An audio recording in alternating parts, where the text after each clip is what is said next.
শেষ করতে পারবেন, আন্তর্জাতিক হিসাবে কোরআন পরিশুদ্ধভাবে পড়তে পারবেন, তাই না? আমরা যদি কোরআন সুন্দরভাবে পড়তে পারি আমাদের নামাজ ভালো হয়ে যাবে। নামাজ ভালো মানে আল্লাহ তাআলা কবুল হবে। আর যদি আমরা নামাজ আমাদের মধ্যে ভুল করি আর আমরা যদি নামাজ পড়ি, নামাজের মধ্যে যদি পরিশুদ্ধ করা না হয় তাহলে তো নামাজ হবে না, তাই না? আশা করি আমরা সবাই নামাজ সুন্দরভাবে পড়বো এবং কোরআনটা তেলাওয়াত সুন্দরভাবে পড়বো, ঠিক আছে না?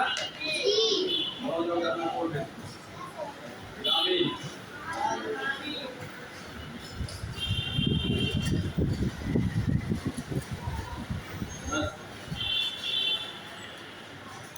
হাতে বোর্ডে হাত দেন। একজন দিয়ে চার হরফ আলিফ মিম তা যা আলিফ মিম তা যা আলিফ মিম তা যা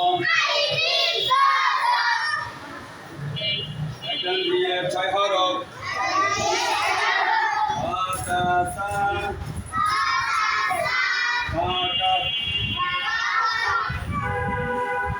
একজন দিয়ে চার হরফ জিম হা ফা জিম হা ফা।